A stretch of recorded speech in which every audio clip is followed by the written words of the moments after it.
Welcome guys to another video. So I want to talk about the character buffs that were announced in version 3.0 developer radio, and we haven't heard about anything from them since then until the version 3.2 livestream that they finally announced that they are going to buff Kafka, Silverwolf, Blade and Jing Liu. So it took them 2 patches to actually announce the characters that they are going to buff, and there are several reasons as to why they do this. First off, it's probably because of the sales. So it's the HP meta right now, so Blade is quite similar to My Day as they consume their own health, and Jing Liu is similar to Pistoris, where she consumes the health of the entire team. So if they buff the character right now, it will probably disincentivize players to pull for the latest characters. But to be honest, if the whales are playing this game, they are going to E6 all the characters regardless, so I don't think that's going to actually affect them.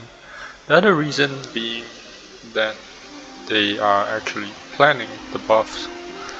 So the fact that it took them this long to actually announce the buffs gives me some form of hope that the character buffs wouldn't be something as simple as a multiplier increase. They will probably do some changes to the kits as well. Of course, they are keeping the core aspect of the kit, like Silverwolf implanting weakness, Kafka detonating DOT, Blade consumes his own health and does a follow-up, and Jing Liu gains attack bonus based on the health she consumes from her teammates. So I only own one of the 4 characters, but let's just go with the characters and talk about what they could potentially buff their kit. So this is not a leak or anything, it's just some sort of theory crafting and some ideas for buffing the characters. So let's start with Silverwolf. So Silverwolf is our first 5-star ability character, and back in the early days of the game she has one of the highest pull priority. That's because of her skill. Her skill can implant a weakness type that the enemy doesn't have and your team has to the enemy, and it will shred the damage resistance to that element by 20%. So back in the early days of the game, it's more of a weakness type check than archetype check.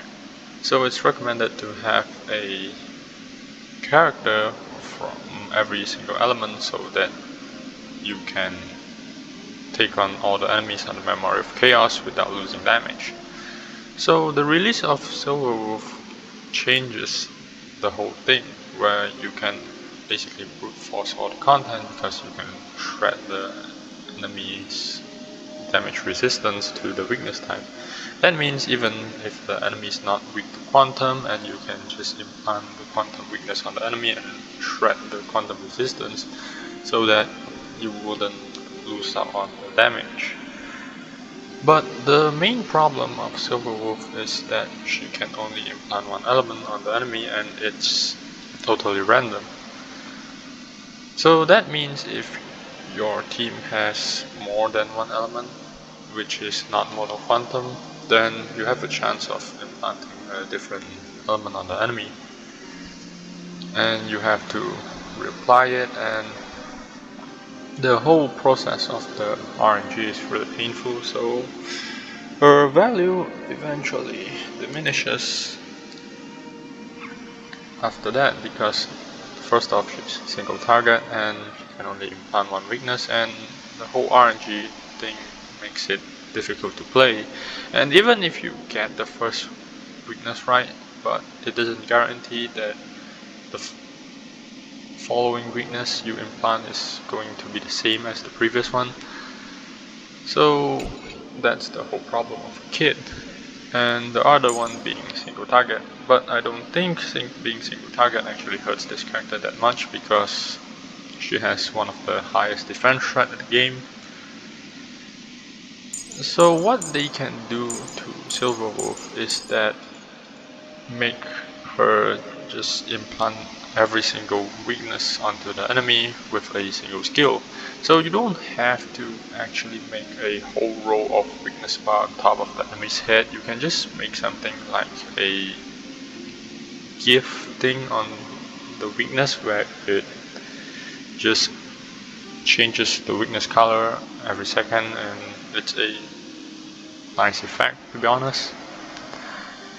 So makes it so that you can just implant every single weakness on the enemy and just shred all the damage resistance by 20%, so it just instantly removes the RNG aspect of a kit.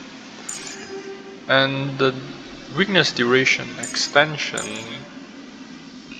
can actually be moved to a single trace, which means that they can just mix this trace into this and just give something like a effective conversion of something in the kit.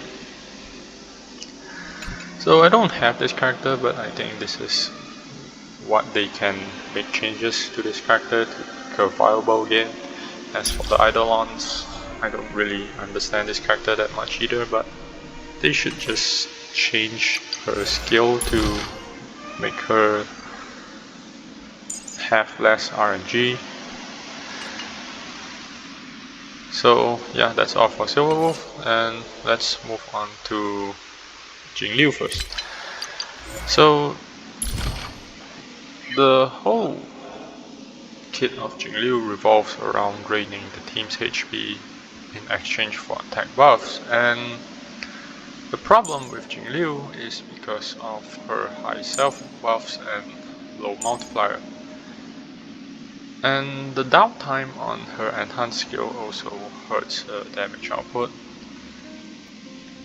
So they could just increase the damage multiplier and change this trace, because why would you want fat resistance when you can just bring a healer and cleanse it, or just move it into her base kit? You don't need a fat resistant trace for a DPS character. That the same goes for Imbibitor Lunae, where you have this kind of effect resistant trace.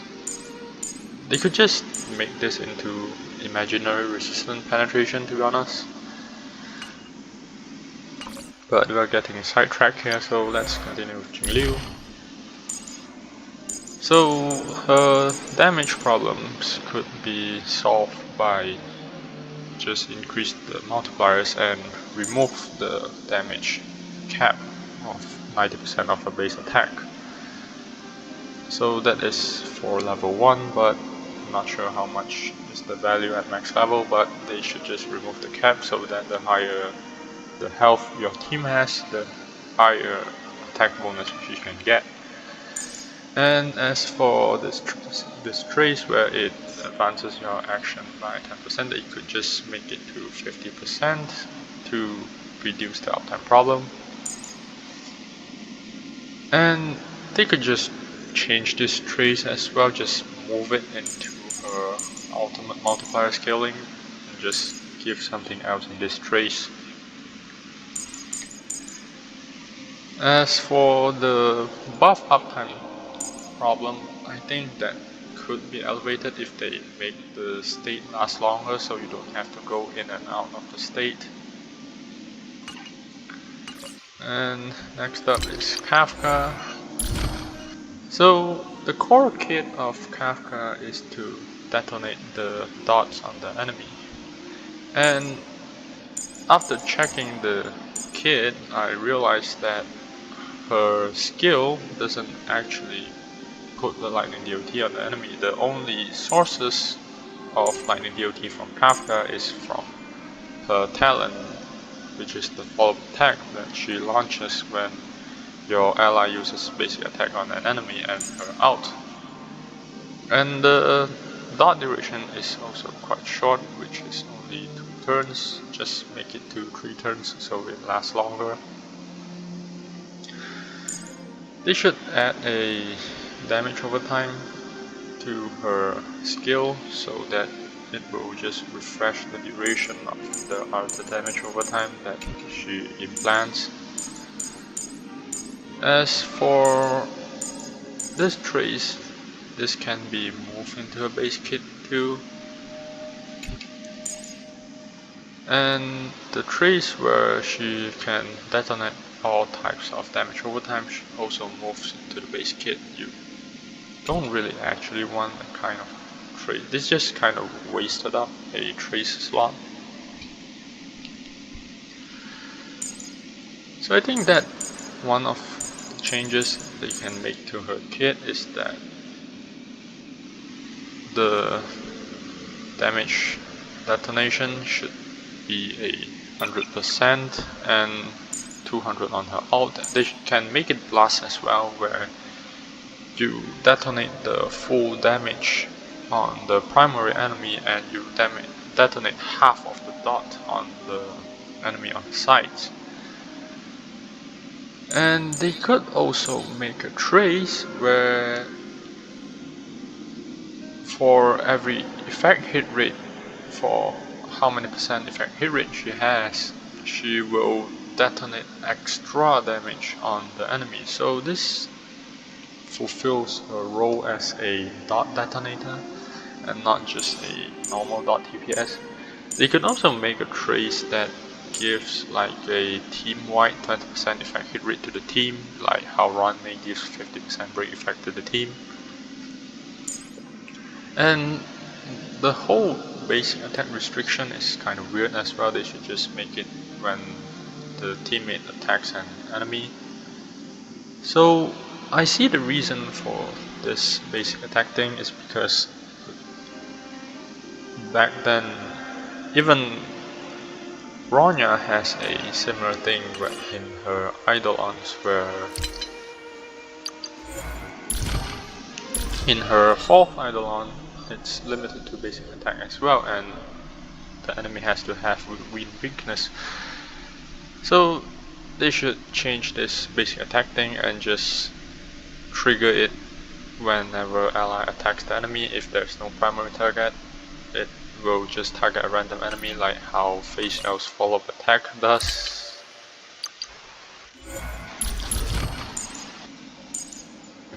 Like this one. So it's probably due to the early days where they don't exactly know how to code this into the kit. So now that they have this in the other characters, they could just implement it to the older character as well. So Kafka's talent should trigger the follow attack whenever ally attack the enemy and not just limited to the basic attack.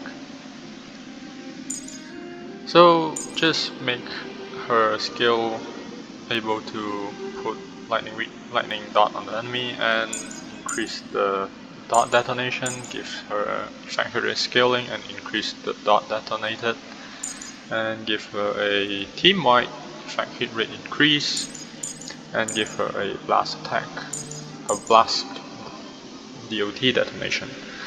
So they should change this as well, where maybe make it into something like whenever enemy take damage from DOT, she gains 1 energy instead of 5, because in certain contents where the enemy doesn't constantly dice and refresh, you wouldn't be able to make use of this trace.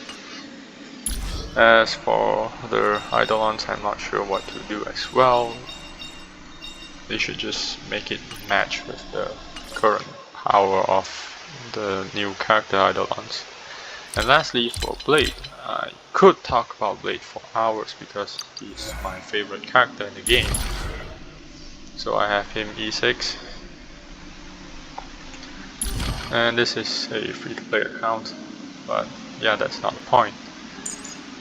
So one of the main changes that they should make is to let his talent passive stack can overcap. So back then it's not a common occurrence to overcap the stacks, but when it starts to overcap, it can cause a huge DPS loss. It's, for example, when you are frozen and the enemy keep targeting you 10 times in a row and you lose out on stacks.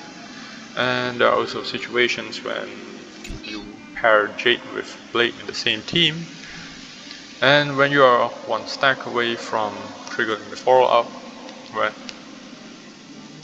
you are one stack away from triggering the follow-up, you will just lose out on one extra stack, which contributes to the next follow-up attack. So another one is this Trace where he restores 5% HP when the enemy's weakness is broken. So it's common for the early version of the game when you will just bring characters that the enemy has weakness to, but right now the weakness type doesn't really matter in the endgame anymore, as it's more of an archetype check. Well, it does affect because the enemy has damage resistance to it, but it's not really something you want in a Trace in the current meta. So just remove this Trace and change it to something else.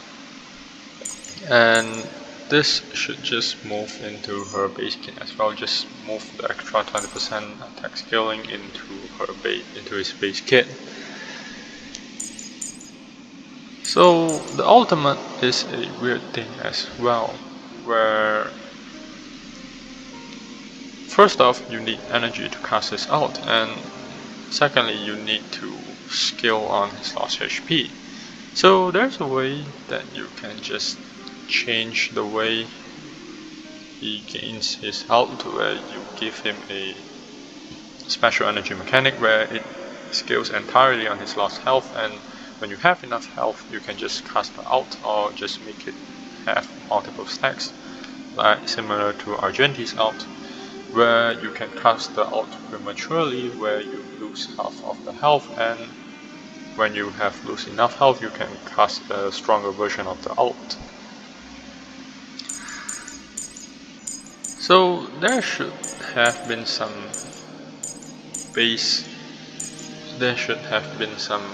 cleanse in his kit as well, maybe just something like whenever he reaches 5 stack on his follow-up, and 4 if you have E6. So when you can trigger your follow-up attack, it instantly cleanses your character and launch the follow-up attack. You could also give him some sort of resurrection, immortality in his kit as well. Back then it was in his E6 in the CBT test, where he can resurrect every 2 turns, but it's changed now. He doesn't have a resurrection in his kit. So for his and also they should just make him skill entirely on HP and not this kind of double scaling. They should also increase his base health, because he is like 1000 health less than my day. They could just balance it out by giving Blade less defense and health. It could improve his damage as well. And his 6 Eidolon should be moved to the second one, and this crit rate increase can be just moved into his skill where he enters his hellscape state. Maybe they can increase it to 30% crit chance instead of 15, so whenever he is in hellscape state he gains like 45% damage increase and 30% extra crit rate. So 15% crit rate for a second Eidolon is just not up to today's standards, so just move this into his skill. And his 6 Eidolon should just be moved to the second one and just give him something else more broken in his 6 Eidolon. The first Eidolon is fine, but there are times when I don't actually understand what this does. and also the HP increase, they can just buff it up to 30% or something like that. So out of all the characters, the one with the most growth potential I see is Blade, but at the same time I don't have high hopes for the buffs because they just kind of put Blade into the pseudo standard character when you can get him if you lose your 50-50 while pulling for a limited 5-star. So I hope they don't pull back on the they don't hold back on the buffs and just make the character as good as possible, because they are not going to slow down the power creep either. So just make the character as strong as possible, and the character is going to drop on the same patch as the Fate collab as well. If I'm not mistaken, the Fate collab is coming up in version 3.4. So the fact that they are putting the character buffs together with the Fate collab is probably because they thought they are confident that it won't affect the banner sales, because the players are going to pull for the Fate characters anyway. So yeah, I hope they don't hold back with the buffs and just make them as strong as the characters in version 3, so that they can just continue with the power creep, and when the characters becomes too weak to be used in the annual content, they can just buff it again. So yeah, thank you for listening to this whole thing, and yeah, thank you for watching.